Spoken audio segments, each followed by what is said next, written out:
el libro del profeta Oseas y vamos a estar leyendo, como les comenté, el capítulo 14, desde el versículo 1 al verso 9. Vamos a dar lectura en el nombre de nuestro Señor Jesucristo. La palabra de Dios dice así: vuelve, oh Israel, a Jehová tu Dios, porque por tu pecado has caído. Llevad con vosotros palabras de súplica y volved a Jehová y decidle: quita toda iniquidad y acepta el bien, y te ofreceremos la ofrenda de nuestros labios. No nos librará el asirio, no montaremos en caballos, ni nunca más diremos a la obra de nuestras manos: dioses nuestros. Porque en ti el huérfano alcanzará misericordia. Yo sanaré su rebelión, los amaré de pura gracia. Porque mi ira se apartó de ellos. Yo seré a Israel como rocío. Él florecerá como lirio y extenderá sus raíces como el Líbano. Se extenderán sus ramas y será su gloria como la del olivo y perfumará como el Líbano. Volverán y se sentarán bajo su sombra, serán vivificados como trigo y florecerán como la vid, su olor será como de vino del Líbano. Efraín dirá: ¿qué más tendré yo con los ídolos?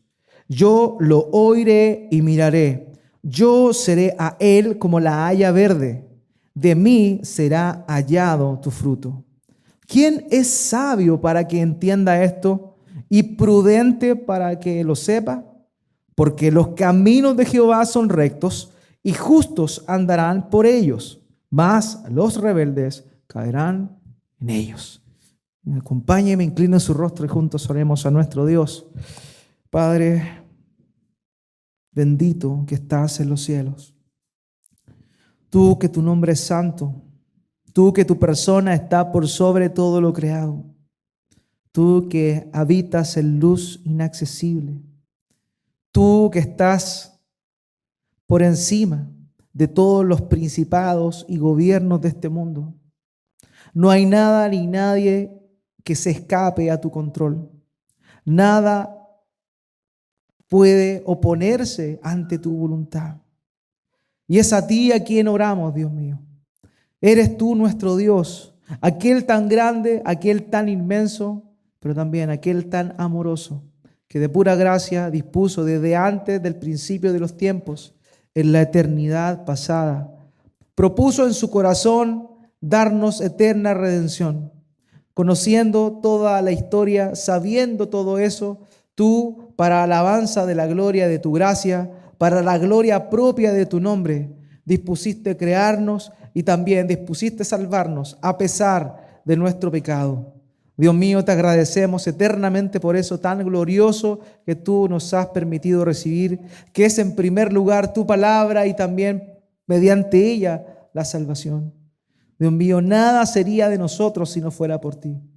Dios mío, nada podríamos nosotros hacer, de nada podríamos jactarnos si no fuera por tu eterna gracia derramada en nuestro corazón.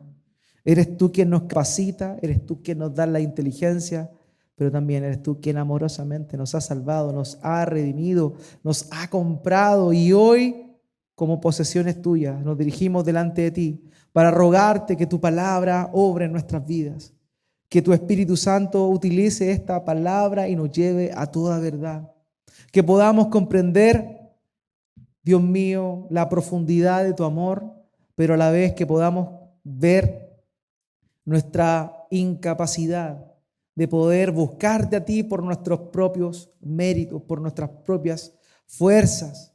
Padre, gracias por llamarnos y gracias por darnos esta tu revelación especial por medio de tu palabra. Dios mío, te ruego que esta mañana uses mi vida como pastor para poder bendecir la vida de mis hermanos y también de las personas que nos visitan. Te ruego, Padre, que tú seas obrando en nosotros. Utiliza mis labios, que tu Espíritu Santo guíe el corazón de mis hermanos, que pongas un oído atento, pero por sobre todo un corazón dispuesto a recibir aquello que les toca, aquello que les corresponde para cada uno, Señor. Todos nos vemos enfrentados a tu palabra. Todos somos confrontados con esto. Y te rogamos, Padre, que podamos salir bendecidos, apaleados muchas veces, pero sí animados por ti mismo a seguir adelante en este hermoso caminar que es el conocerte a ti, el único Dios verdadero, y a Jesucristo a quien tú has enviado. Gracias, Padre, te damos en el nombre de Cristo Jesús. Oramos. Amén. Hermanos míos, esta mañana hemos llegado al último de los sermones sobre la serie del libro del profeta Oseas. Dicen por ahí que todo lo bueno tiene final. Y la verdad es que este libro ya se nos ha quedado corto. Ya hemos terminado de analizarlo. Sin embargo, sabemos que cada vez más vamos a seguir extrayendo las tremendas verdades que la palabra de Dios nos muestra por medio de este hermoso libro. Sabemos que toda la palabra es inspirada por Dios y útil para redarguir, para instruir, para corregirnos, para llevarnos, con el propósito de ¿qué? De que seamos enteramente preparados para toda buena obra. Y es por eso que hemos analizado este libro no tan popular dentro de lo que son las series de predicaciones dentro de las iglesias cristianas. Sin embargo, hemos sido totalmente bendecidos, por lo menos yo, no sé ustedes, pero por lo menos yo he sido sumamente bendecido con la palabra de Dios y en particular con este maravilloso libro del profeta Oseas. Hemos visto aquí en este libro la dureza del corazón del famoso pueblo de Dios, la falta de reverencia ante aquel que los sacó de la esclavitud y los llamó a la libertad. Hemos también visto la tendencia a reemplazar a Dios y poner en su lugar a muchos ídolos que eran parte de la vida del pueblo de Israel, en particular el reino del norte al cual nos estamos refiriendo. Nunca olvidemos eso, o sea, el Israel que mencionamos acá es el reino del norte, llamado también Efraín o Samaria. Ahora, la verdad es que también hemos visto, por otra parte, a un Dios tremendamente misericordioso. Hemos visto cómo este Dios se muestra como un esposo amante que pese a la infidelidad de su esposa, va tras ella.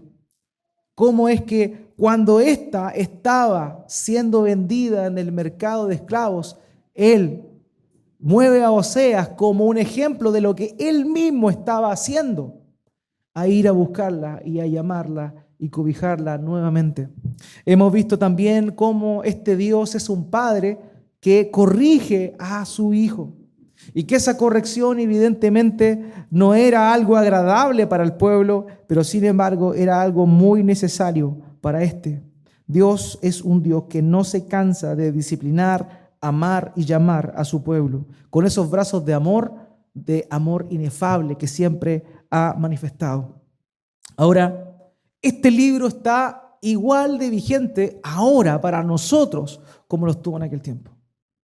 Porque tú y yo somos parte, o por lo menos pretendemos decir que somos parte del pueblo de Dios. Y si tú dices ser parte del pueblo de Dios, claramente este pasaje, en realidad, este libro del profeta Oseas es para ti. Porque está escrito para el pueblo de Dios. No es un mensaje pasado, no es un mensaje anacrónico para nuestros días, no. Realmente es algo sumamente necesario para nosotros, para que cotejemos nuestro cristianismo, para que veamos si verdaderamente somos hijos de Dios, somos parte del pueblo de Dios o en realidad simplemente somos simpatizantes de la iglesia cristiana. Es necesario hacer ese análisis, queridos. Es sumamente importante realizarlo. Tenemos que cuestionarnos, no con el propósito de afectar nuestra fe, sino porque en muchas oportunidades la tendencia de parte nuestra es más a estar tranquilos que a estar cuestionando nuestro cristianismo. Y es ahí donde nosotros tenemos que saber que el cristianismo es algo totalmente radical. El cristianismo no es algo que sea llevadero si no es por medio de la obra del Espíritu Santo. Si tú dices ser cristiano y sigues viviendo como vivías antes, la verdad, déjame bajarte de la nube y decirte con todo el dolor de mi corazón, pero con esperanza, que tú no eres creyente. Si tú vives de la misma manera que antes, no es así. Por eso es que el llamado de este pueblo es a eso, es precisamente a mostrar, a confrontar al pueblo y que analice si verdaderamente son parte de. Por eso es que lo llama al arrepentimiento una vez tras vez. ¿Por qué? Porque aquellos que se arrepentían y se volvían a Dios eran quienes verdaderamente eran parte de ese pueblo de Dios. Ahora, hermanos míos, hay muchas personas que dicen ser parte del pueblo de Dios, pero no lo son. Y este libro del profeta Oseas lo llama a ellos al arrepentimiento, para que puedan conocer a Cristo. Pero a nosotros, que sí somos pueblo de Dios y que de alguna manera tambaleamos en poner a otras cosas por sobre Dios, también nos llama al arrepentimiento. Esta vez no para salvación, puesto que Dios ya nos ha salvado, pero sí nos llama al arrepentimiento para volver a unirnos con nuestro Dios, a buscarle más, a ser transformados por medio de la obra de su Espíritu Santo en sus vidas. Hermanos, cuando llegamos al capítulo 14 del libro del profeta Oseas y sabemos la historia, conocemos la historia, qué fue lo que ocurrió en el año 722 a.C., cuando el reino de los asirios vino y destruyó por completo a este pueblo, nosotros podemos terminar con un panorama totalmente dantesco y desesperanzador. Sin embargo, lo que Dios nos muestra, a pesar de eso, de ese acto de Dios, de ese acto de ira de Dios, es que Dios disciplinó a su pueblo. Dios es un Dios fiel. Y si tú eres parte de los suyos, Dios te va a disciplinar, te va a bofetear, te va a quebrantar, pero por sobre todo tienes que tener esperanza que Dios te va a restaurar. Dios te va a restaurar, porque Dios es fiel a su promesa. Por amor a sí mismo lo va a hacer. No porque tú seas la gran cosa, sino realmente porque Él te ama. Y si Él te ha amado, si Él ha decidido que tú eres el objeto de su amor, déjame decirte que su amor no se rinde, su amor no acaba, su amor nunca deja de ser. Y si Él un día decidió amarte a ti, te va a amar hasta el final. Pero como Él te ama y tú vehementemente estás desobedeciendo, Dios te va a apretar, Dios te va a disciplinar y eso te va a doler. Y cuando eso pasa, cuando eso toca en nuestras vidas, queridos, la verdad es que no nos gusta, pero es necesario. Es necesario que vivamos con esa noción de que este Dios amoroso, este Dios tremendo manifestado en el libro de Oseas, es un Dios de justicia, de rectitud, de santidad, pero por sobre todo es un Dios de amor y de misericordia. Si uno tuviera licencia para emitir opinión sobre el final de los libros de la Biblia, como si de una película se tratara, yo en lo personal me atrevería a decir que este es uno de los finales de los libros de la Escritura más esperanzador junto con el del libro de Apocalipsis. Pese a que sabemos históricamente lo que ocurrió en el año 722 a.C. con la invasión del reino de los asirios a esta nación y la total destrucción de ella, pese a eso, el mensaje que plantea en el último capítulo del libro, el 14 que acabamos de leer, es un mensaje que nos debe llenar de esperanza. Porque nos muestra el lado más noble, amoroso y compasivo de nuestro Dios. Nos muestra algo que para muchos quizás en su antigua concepción era algo desconocido en el Antiguo Testamento. Hay personas que dicen que no había gracia en el Antiguo Testamento y que la era de la iglesia es la era de la gracia. Pero déjenme decirle que lamentablemente eso es una falsa apreciación. Dios no cambia. Dios siempre ha sido un Dios de amor y un Dios de gracia. Y en el Antiguo Testamento, con el pueblo del Antiguo Testamento, también manifiesta una y otra vez su amor y su gracia. Y esta mañana vamos a estar hablando de la gracia de Dios. Por eso el título de este sermón es de pura gracia. Y conforme a este pasaje, a este capítulo que hemos leído, el capítulo 14 del libro de Oseas, vamos a hablar de 3 puntos importantes que vemos en él. En primer lugar, que Dios siempre da un lugar para el arrepentimiento de su pueblo. Eso es lo primero, queridos. En segundo lugar, Dios da oportunidad para la restauración de su pueblo. Y en tercer lugar, vamos a contemplar el gran final, el broche de oro con el cual Dios cierra el mensaje que le da a este pueblo, al pueblo de Israel. Hermano mío, Dios siempre da un lugar para el arrepentimiento. Siempre. A este pueblo desobediente, a este pueblo rebelde, una y otra vez, no tan solo por medio del profeta Oseas, sino también de muchos otros profetas, le habló a este pueblo llamándole al arrepentimiento, removiendo su corazón. Él lo llama, le llama la atención. Y no es desconocido para nosotros que Dios manifiesta su amor y su compasión por medio de su paciencia. Mi hermano, hace un rato meditaba sobre la paciencia de Dios. Y es tremenda la paciencia de Dios, porque una de las características de su amor, de su bondad, su misericordia, también es su paciencia. Dios tiene paciencia con nosotros. Ahora, no tan solo esa paciencia, ese amor y esa oportunidad que Dios da al pecador para arrepentirse, se ve en el hecho de que Él retarde su juicio sobre las personas, sino que también Él da una y otra oportunidad, vez tras vez. Querido, ninguno de los que estamos presentes aquí puede decir que Dios no nos ha dado oportunidades para volvernos a Él. Nadie puede decir eso. Porque el solo hecho de que abramos nuestros ojos es una oportunidad que Dios nos está dando para volvernos a Él. Y eso es un acto de la paciencia y de la bondad de Dios. Segunda de Pedro, capítulo 3, versículo 9. El apóstol Pedro le dice a las iglesias este hermoso verso que mi hermano citaba hace un rato también.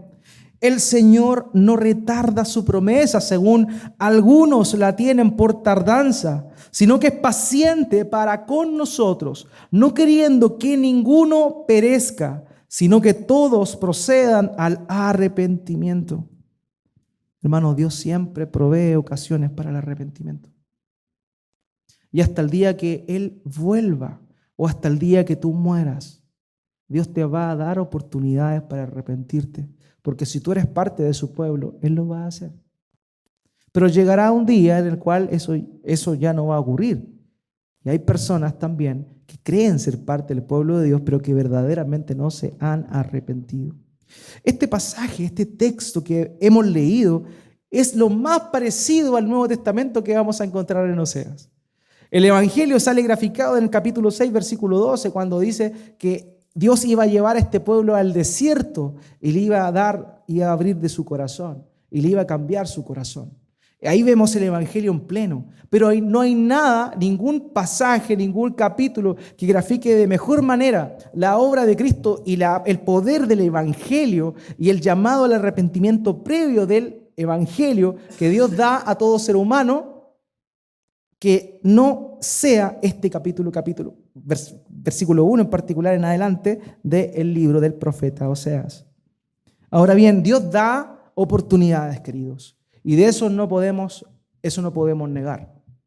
Dios nos da oportunidades, pero cuando Dios nos da esas oportunidades para que nosotros procedamos al arrepentimiento, lo primero que tenemos que nosotros hacer es reconocer el estado en el cual estamos. Eso es lo primero. Y es lo que vamos a ver en primera instancia aquí en el versículo 1. Acompáñenme en su lectura, por favor. Oseas capítulo 14, versículo 1. Fíjese lo que Dios le está diciendo al pueblo. Dice, vuelve, oh Israel, a Jehová tu Dios, porque por tu pecado has caído. El primer llamado es a volverse a Dios. Pero Dios también, aparte de llamarle a volverse a Él, le muestra, le manifiesta la razón por la cual Él ha caído. Y esa razón es particular, es personal. Este pueblo era responsable. Y tú y yo somos responsables delante de Dios. Y eso es una premisa importantísima. El ser humano, querido, es responsable de sus actos delante de Dios. Nadie puede tener excusa delante de Él. Nada ni nadie puede excusarse delante de Dios. Porque cada uno de nosotros somos responsables. Y Dios exige que el hombre reconozca su pecado. Por eso le dice, vuelve, oh Israel, a Jehová tu Dios, porque por tu pecado has caído. Todo hombre que pisa esta tierra, hermanos míos, es responsable de sus actos y por ende de ninguna manera puede culpar a Dios de eso. Porque hay personas que dicen, bueno, Dios es soberano, Dios creó todo, Dios gobierna todo, Él tiene todo en su control, entonces si yo peco es responsabilidad de Dios, por tanto no hay nada que Él pueda inculparme a mí, puesto que si es el soberano y hace lo que quiere y no hay nada ni nadie que pueda ir en contra de su voluntad, que el hecho de que yo peque significa que Él permite eso. Y tratan de justificarse a sí mismo por el hecho de malentender un atributo o una perfección de Dios que es su soberanía. Nosotros sabemos que no podemos decir eso. La Escritura muestra una y otra vez que el hombre es responsable de sus actos. No es que tú de pronto llegaste y pecaste porque estaba en la voluntad de Dios que lo hicieras. Ciertamente Dios tiene el control de las situaciones, pero yo te pregunto, ¿tú crees que es voluntad de Dios que peques?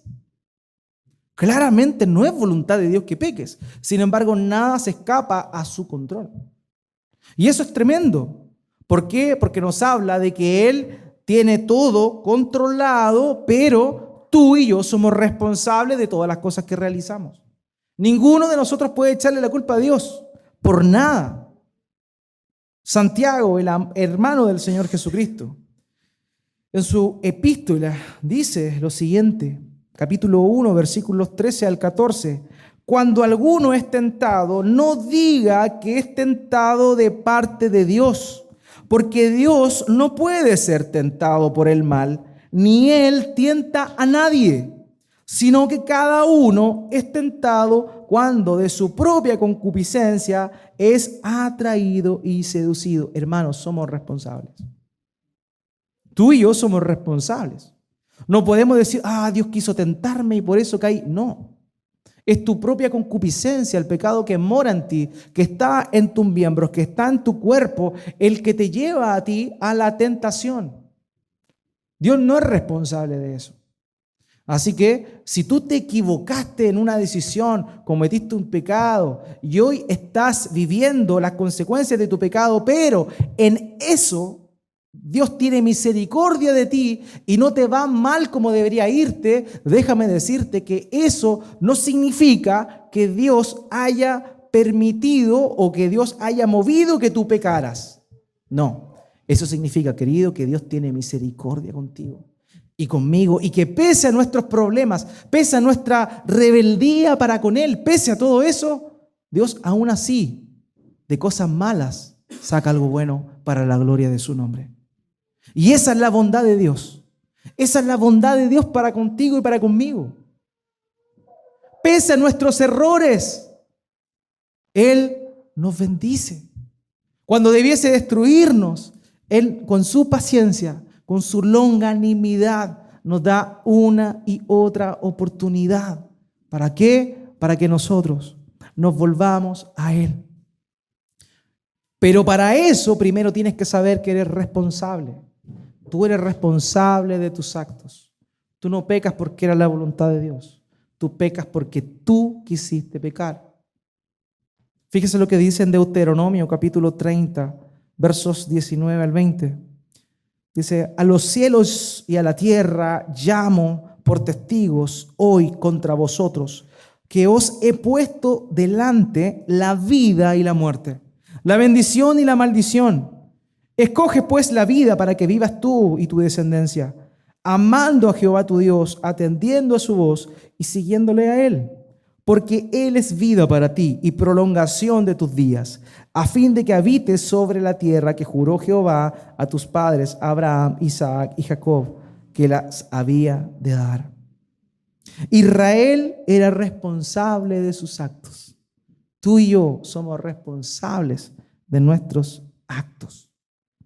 Ahora, esto es confrontacional para nosotros, porque nosotros tenemos una cultura, amado, en la cual no nos hacemos cargo o nos hacemos responsables de nuestros errores. Y tendemos a culpar a otras personas, o en el peor de los casos, nos quedamos callados y ese silencio dice más que 1000 palabras.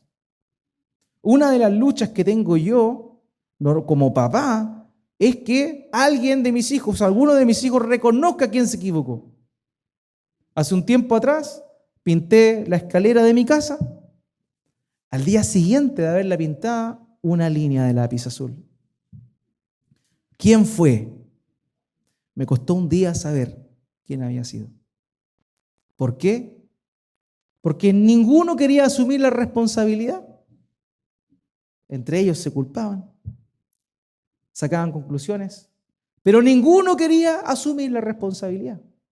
Eso es algo que nosotros vemos en nuestra vida también. Fíjense en nuestro lenguaje, fíjense en la forma en la cual nosotros nos referimos. Voy a dar un caso utópico, ya que no pasa en la vida real. La esposa mandó al hombre a lavar la loza. El hombre está lavando la loza, se le cae una taza, se hace 1000 pedazos. El ruido es estrondoso, llega la esposa y le pregunta, ¿qué pasó? La respuesta normal del varón es, la taza se cayó. Como si la taza caminara, se tropezara y se cayera. Esa es nuestra cultura, queridos. En lo propio en nosotros, no asumimos nuestras responsabilidades. Las cosas pasan simplemente. Pasó. Y como pasó, yo no me hago responsable. Hermano, tenemos que tener este sentido de responsabilidad. Yo boté la taza, a mí se me cayó. ¿Qué más? ¿Qué más da? ¿Qué más da? Eso es lo que nosotros debiésemos hacer porque Dios nos llama a ser responsables, queridos. Y eso es lo primero, para que haya un crecimiento genuino, para que haya este lugar al arrepentimiento que Dios está dando y que constantemente da vez tras vez, es necesario un reconocimiento de los pecados. Cuando Dios llama al pecador, Dios lo primero que pide es que Él reconozca su condición. Es lo primero. Cuando Dios te llamó a ti, lo primero que Él te hizo notar era tu condición de pecado, que tú vieras tu miseria, que tú te hicieras responsable de eso. Hay personas que piensan hasta el día de hoy que son buenas. No, si en realidad Dios vino a ayudarme simplemente y como que ahora puedo vivir de mejor manera.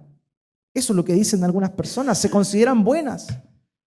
El verdadero arrepentimiento te lleva primero a darte cuenta de quién eres tú y de qué has hecho. Y te hace ser responsable de tu pecado. Entonces lo primero, hermano mío, es afrontar. Dios está llamando al pueblo a hacerse responsable de su pecado. En segundo lugar, vemos cómo es que Dios es quien provee y llama, ¿cierto?, a este arrepentimiento. Primero, reconoce. Segundo, arrepiéntete. Versículo 2, acompáñeme por favor en la lectura. Fíjense lo que dice el texto aquí. Llevad con vosotros palabras de súplica y volved a Jehová y decidle, quita toda iniquidad y acepta el bien y te ofreceremos la ofrenda de nuestros labios. Hermanos, aparte del reconocimiento del pecado, también debe estar presente el arrepentimiento en nosotros. Y eso es lo que Dios demandaba de este pueblo. Reconozcan que por su propio pecado cayeron y también lleven palabras de súplicas, vuélvanse a Dios y digan, pidan, quita toda iniquidad y acepta el bien y te ofreceremos ofrenda de nuestros labios. El segundo paso es ese. Para recibir la gracia de Dios, reconoce tu pecado, reconoce tu condición. Segundo lugar, arrepiéntete, arrepiéntete. Fíjense que ellos por su parte tienen que pedirle a Dios que quite de ellos su iniquidad propia que ellos poseían. Iniquidad quiere decir que Dios les quite la culpa, pero no que le quite la culpa en el sentido de que no se sientan culpables, sino que les quite esa culpa que cada vez los lleva a cometer más y más pecados y alejarse de Dios. Esa es la segunda etapa, la etapa del arrepentimiento. Ahora es interesante porque el texto hebreo en este versículo, en el versículo 2, hace una comparación entre los sacrificios de bueyes y los sacrificios de labios. El sacrificio de labio de confesión de pecado y de reconocimiento de la condición en la cual se encuentra el hombre. Dice, y te ofreceremos la ofrenda de nuestros labios. Pero en el original, en el hebreo, dice, y te ofreceremos la ofrenda de nuestros labios como si estos fueran bueyes. Esa es la comparación que se hace. Hermanos, es necesario esto, reconocimiento, en primer lugar. Reconoce tu condición, reconoce tu pecado. Segundo lugar, arrepentimiento. Arrepiéntete. Profiere palabras delante de Dios en la cual tú reconoces tu condición. Reconoces eso y pides perdón delante de Dios y le ruegas que Él quite tu iniquidad. Eso es lo único que es un sacrificio agradable delante de Él. Nada más. No hay nada que tú puedas hacer para alcanzar gracia, para alcanzar el favor de Dios. Es Él quien dispensa ese favor. Fíjense que el Salmo capítulo 51, verso 17, dice, los sacrificios de Dios son el espíritu quebrantado, al corazón contrito y humillado. No desprecias tú, oh Jehová.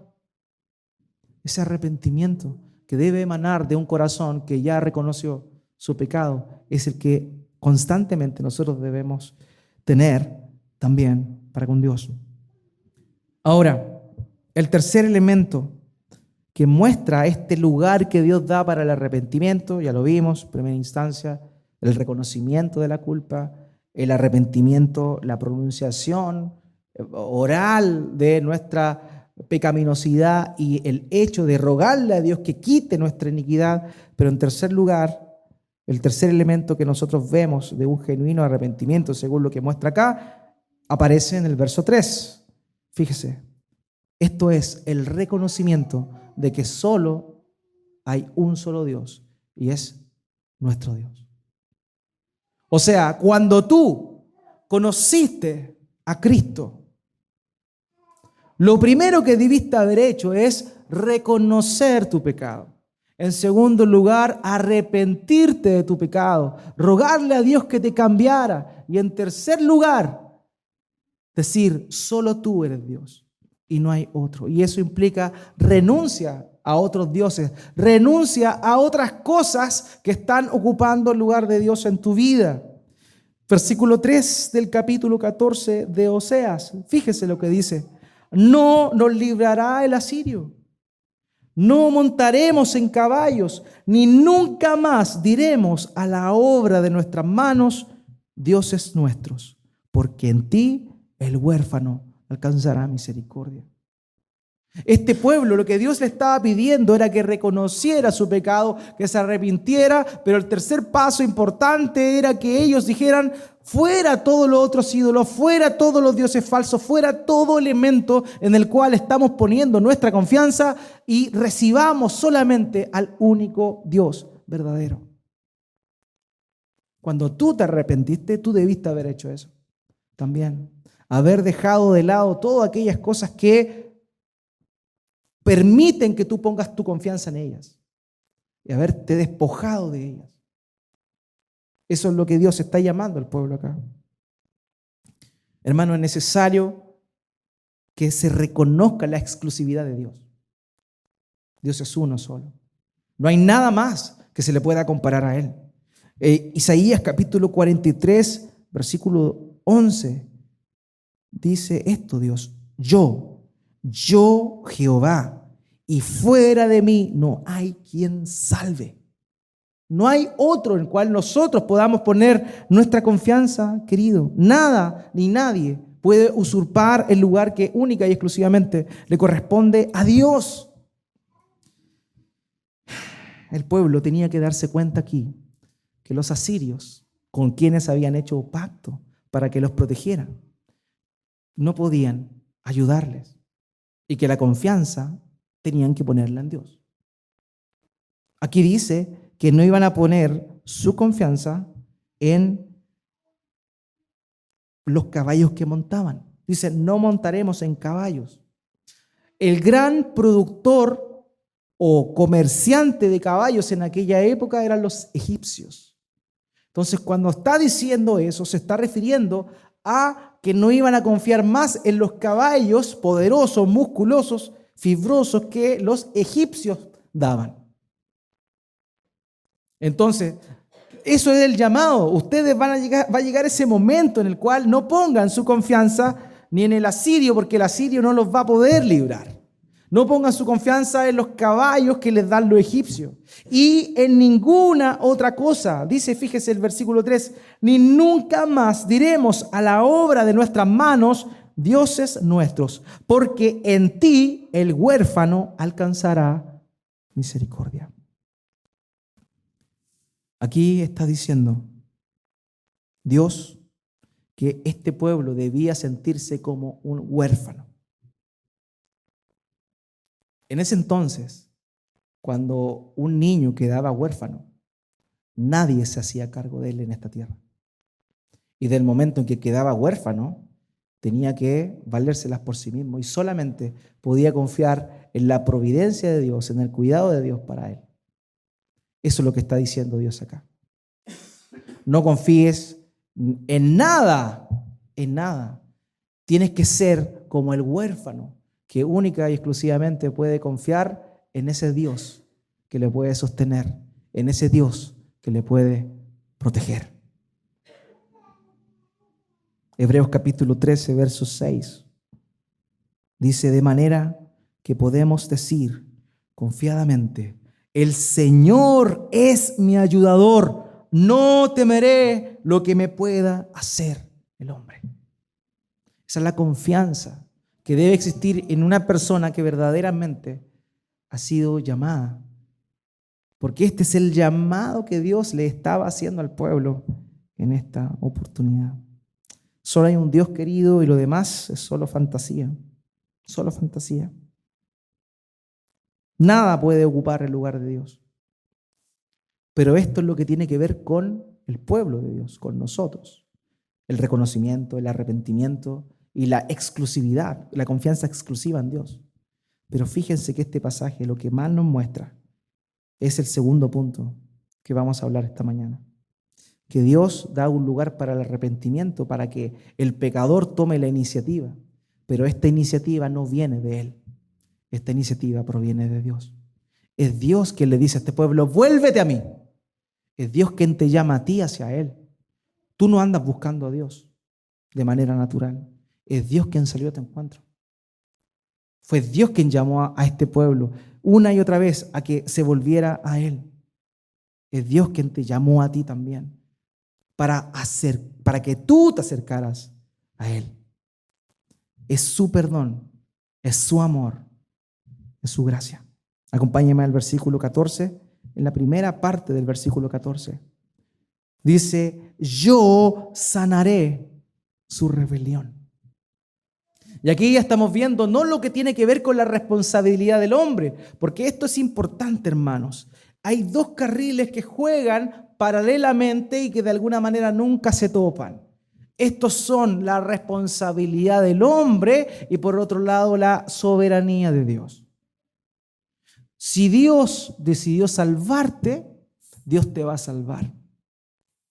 Pero Dios también es quien toca el corazón del hombre para que éste se arrepienta y se vuelva a Él. No hay una proactividad de parte del hombre para buscar a Dios. Aquí no hay sinergismo. No es que el hombre se ayuda a sí mismo para buscar a Dios. No. Esto es que Dios llama al hombre. Y es Dios quien lo está dando la oportunidad para arrepentirse, pero a la vez Él le da todo para que Él lo haga. Fíjese en el versículo 14a, como le dije, yo sanaré su rebelión. Le llama a arrepentirse, pero le dice, yo les voy a sanar de su rebelión. Suena como contradictorio, pero ¿cómo? Si ellos tenían que arrepentirse, ellos tenían que reconocer, ellos tenían que considerar que solamente Él era el único Dios. Sí, pero eso no nace de este pueblo, eso nace de Dios. Es Él quien sana su rebelión. Hermano mío, es Él quien sana tu rebelión y la mía. Él es quien nos llamó cuando éramos pecadores. Él lo hizo, no tú. Él lo hizo. La gloria es para Él, no para ti. Tú no eras bueno, tú no eras mejor que los demás, no eras más inteligente que los demás. Él te llamó a ti. Fíjese que la palabra que se traduce como rebelión en la Reina Valera, literalmente significa apostasía. Fíjese. Dice, yo sanaré tu apostasía. ¿Y qué es la apostasía? La apostasía es entre comillas, haber creído en Dios, haberse acercado a Dios, haber disfrutado de los bienes del Espíritu Santo y volverte atrás, como si nunca lo hubieses conocido. Porque eso es realmente lo que pasa, nunca le conociste, creíste que le conocías. Ahora, Él dice, yo sanaré su rebelión, yo sanaré su apostasía. O sea, es Dios quien produce eso en el corazón del hombre. El hombre tiene que arrepentirse, el hombre tiene que reconocer su condición de pecado, el hombre tiene que reconocer que solo Dios es el único que le puede salvar. Pero eso que hace el hombre es respuesta a un acto que hace Dios soberanamente sobre él. Y eso es lo que el pasaje nos está diciendo aquí. Yo sanaré su rebelión, yo sanaré su apostasía. Es Dios quien nos convierte. Nosotros nos arrepentimos y nos convertimos, sí, pero en el fondo esa obra la hace completa Dios en nosotros. En Jeremías capítulo 31, versículo 18, dice esto la palabra de Dios. Escuchando, he oído a Efraín, que lamentaba, me azotaste y fui castigado como un novillo indómito.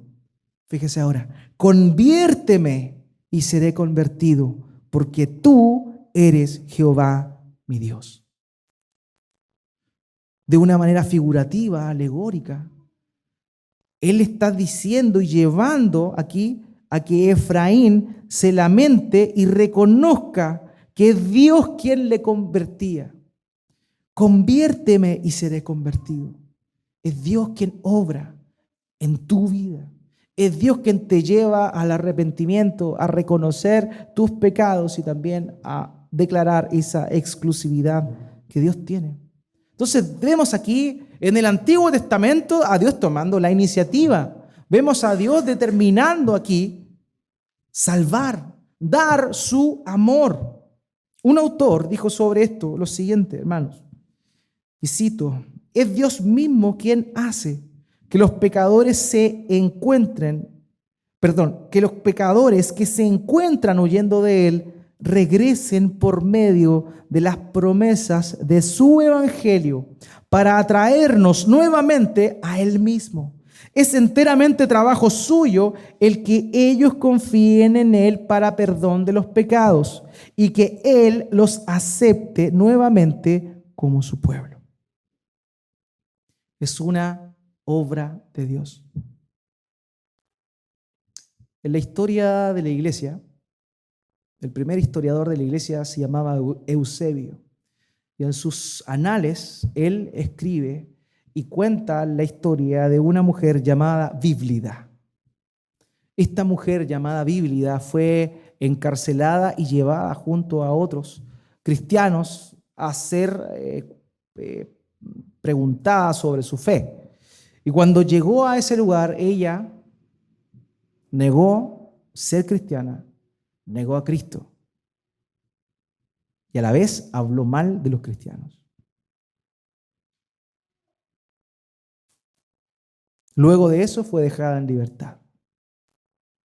Sin embargo, el mismo Eusebio menciona que esta mujer fue tocada por Dios después de haber sido librada de ese momento en el cual se le estaba preguntando, y en esa oportunidad se arrepintió, confesó que era cristiana y se unió al gran listado de mártires de la fe. Es Dios quien sana tu apostasía, querido. Es Dios quien te vuelve hacia Él. Esta mujer que le había negado públicamente, que había desertado de su fe, fue tocada por Dios realmente y ya no pudo volver a hacerlo. Ya no pudo volver atrás. Eso lo hace el Espíritu Santo. Eso lo hace Dios y no tú, querido amigo. Lo otro que vemos aquí en el versículo 14, en la segunda parte, es el amor y el perdón de Dios. Dice el verso entero, completo: yo sanaré su rebelión, y continúa diciendo: los amaré de pura gracia, porque mi ira se apartó de ellos. Dios está prometiendo en el Antiguo Testamento amar de pura gracia. Eso no fue un invento de Pablo. No fue que Pablo malentendió y vio otra cosa que era distinto al Antiguo Testamento y que de pronto dijo: no, en realidad la fe es un don de Dios y es Dios quien salva al hombre, no está buscando a Dios. No, no es algo que se le ocurrió al apóstol Pablo. Es algo que está escrito en la palabra de Dios de antaño. De pura gracia los amaré. Dios ama al pueblo de pura gracia. Dios te ama a ti de pura gracia. Dios me ama a mí de pura gracia. No hay nada bueno en nosotros que pueda ser objeto de ese amor. Nosotros no ayudamos en nada, no aportamos en nada en aquello. Dios de pura gracia decide amarnos. Efesios capítulo 2, versículo 5. Aún estando nosotros muertos en pecados, nos dio vida juntamente con Cristo. Por gracia sois salvos. Por gracia somos salvos. Él decidió amarnos de pura gracia y nada más. Pura gracia. Martín Lutero dijo las siguientes palabras: creo que ni por mi propia razón, ni por mis propias fuerzas puedo creer en Jesucristo, mi Señor, ni allegarme a Él, sino que el Espíritu Santo me ha llamado mediante el Evangelio, me ha iluminado con sus dones, me ha santificado y me ha guardado en la verdadera fe. Es Dios quien hace la obra completa. Es Dios llamándote y es Dios confirmándote. Es Dios obrando en tu corazón. Nada más que eso. Isaías capítulo 48, versículo 9, Dios dice esto, querido: por amor de mi nombre diferiré mi ira, y para alabanza mía reprimiré para no destruirte. Dios, por amor a su nombre, nos perdona. De pura gracia nos ha amado. Así que no pienses que eres bueno. Y lo único bueno en ti, si es que hay algo bueno, y lo único bueno en mí, si es que hay algo bueno, es el carácter del Señor Jesucristo siendo esculpido en nuestras vidas por medio de la obra del Espíritu Santo. Nada más que eso. Si alguien te alaba en algo, es porque eso que bueno que tienes tú es de Cristo y no es tuyo. No es tuyo. Porque tú no ayudaste a Dios a ser mejor. No es que tú hayas sido bueno y Dios te está ayudando a ser mejor. No, no había nada bueno en ti. Como dice Isaías, tus obras de justicia son como trapos de inmundicia. Y lo inmundo que se está refiriendo ahí verdaderamente era considerado como inmundo. Dios es quien cura la rebelión. Dios es quien ama y también perdona. Los amaré de pura gracia, porque mi ira se apartó de ellos. Fue Él quien decidió apartar su ira de nosotros. Él. Y Él mismo, Dios mismo, propone a este medio de propiciación para aplacar su ira, que es su Hijo Jesucristo. El tercer elemento, querido, es la restauración que Dios está ofreciendo acá. Acompáñeme al versículo 5 al 8. Yo seré a Israel como el rocío. Él florecerá como el lirio y extenderá sus raíces como el Líbano. Se extenderán sus armas y será su gloria como la del olivo y perfumará como el Líbano. Volverán y se sentarán bajo su sombra, serán vivificados como trigo y florecerán como la vid. su olor será como el vino del Líbano. Efraín dirá, ¿qué más tendré yo con los ídolos? Yo lo oiré y miraré. Yo seré a él como la haya verde. De mí será hallado tu fruto. Las promesas que se dan en estos pasajes, de una forma alegórica, son tremendamente importantes para este pueblo, que sin duda alguna fue destruido y que nunca más volvió a restablecerse como tal, pero que nosotros sabemos que tienen cumplimiento perfecto en Cristo. Versículo 5 dice, yo seré a Israel como el rocío. En Israel, en la época del verano, el calor es tan álgido, tan fuerte, que si no fuera por el rocío que noche tras noche cae, todas las cosechas se quemarían. Eso es lo que está diciendo Dios acá. Yo seré para Israel como el rocío, como ese bálsamo que los mantiene todavía pese a su infidelidad, y florecerá como el lirio. El día de hoy no se encuentran muchos lirios en Israel. Es una flor bastante escasa. Sin embargo, es una flor maravillosa, bonita, preciosa, que probablemente en la antigüedad era bastante, había mucha variedad en aquel lugar. Y dice, y extenderá sus raíces como el Líbano. Y aquí es importante notar esto, hay 3 alusiones que se hacen al Líbano y en particular al cedro del Líbano. Y es que este árbol era el árbol más alto, más fuerte y más noble que había. Normalmente los árboles altos no se podían utilizar. Sin embargo, este árbol del Líbano, este cedro del Líbano, tenía la capacidad o la propiedad de poder ser empleado para muchas cosas, por la calidad de su madera y también por el tamaño que este tenía.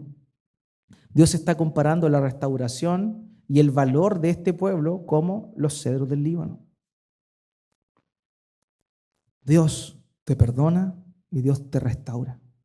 Y Dios te lleva y te usa conforme a sus propósitos, como Él quiere, pero para la gloria de su nombre. Él te mantiene, Él te embellece. Se extenderán sus ramas y será su gloria como la del olivo. Dios se glorifica en tu vida. Eso es lo que nos está mostrando aquí el pasaje. Ahora bien, en el versículo 9, nos encontramos con el gran final. ¿Qué mejor manera de terminar un libro como este que una frase proverbial como la que nosotros vemos acá? Versículo 9, por favor, acompáñeme. ¿Quién es sabio para que entienda esto? Y prudente para que lo sepa. Porque los caminos de Jehová son rectos y los justos andarán por ellos. Mas los rebeldes caerán en ello. ¿Quién es sabio y entendido para que entienda esto? Hermanos, los caminos del Señor son rectos. Si nosotros obramos con justicia, en esa justicia que proviene de Dios, esa justicia que viene de pura gracia, porque Él nos cambió. Este no es un llamado al moralismo el que está diciendo aquí, el que está siendo expuesto aquí. Este no es un llamado a decir, pórtense bien y los que son rebeldes, son porfiados, van a caer. No, esto es para que tú te des cuenta que esa justicia que sale aquí representada es una justicia que no es propia, sino que ha sido adquirido. ¿Por qué? Porque Él nos amó de pura gracia. Si tú obras conforme a la voluntad de Dios, no es porque tú seas bueno, no es porque tú seas justo, es porque tú eres justificado. Y si Dios te ha justificado, tú estás caminando con el Espíritu Santo. Y su Espíritu Santo te está guiando a andar por aquellos caminos que Él preparó desde antemano, antes de la fundación del mundo, para que tú anduvieses en ellos. Entonces la gloria, querido, no es para ti como un ente moralista que reconoció su pecado, que se arrepintió y que dice que Dios solamente es Dios, que es el único Dios. No, es de pura gracia. Si te arrepentiste e hiciste todo lo demás, es de pura gracia. porque Él salva a su pueblo de pura gracia para la gloria de su nombre. Y eso es maravilloso. Para la gloria de su nombre y nada más.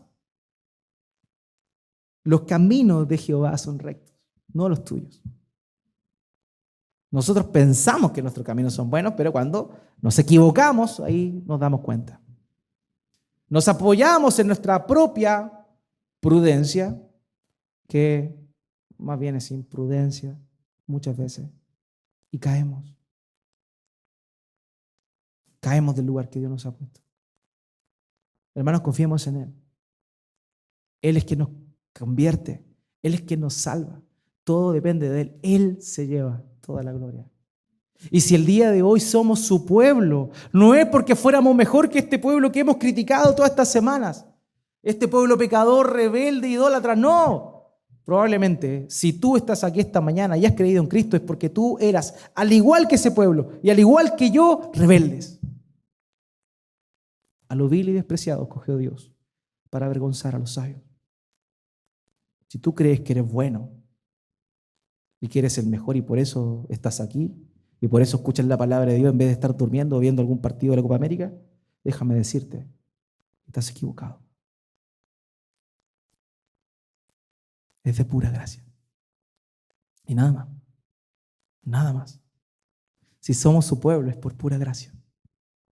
Si nos rebelamos, si nos desviamos, Él nos atrae nuevamente hacia Él. Porque es un Dios de amor. Es un Dios glorioso que única y exclusivamente merece toda nuestra alabanza y gratitud. Ese es nuestro Dios. Ese es el Dios de Oseas. Seamos ese pueblo. No el pueblo masivo que fue destruido en el año 722, sino ese pueblo que Dios mantuvo como un remanente fiel y que después con los años se sumaron a la tribu de Judá, que todavía en aquel entonces se mantenía relativamente fiel. Dios preservó a estas personas. Dios los mantuvo ahí, siendo parte de su pueblo. De la misma manera nosotros, queridos. Que estos mensajes hayan calado en nuestro corazón, que hayamos sido confrontados con su verdad, pero por sobre todo que nuestra concepción de Dios sea más grande y que la concepción de nuestro pecado también sea más grande. Porque para un gran pecador como tú y como yo, era necesario un Dios mucho más grande. Oremos al Señor.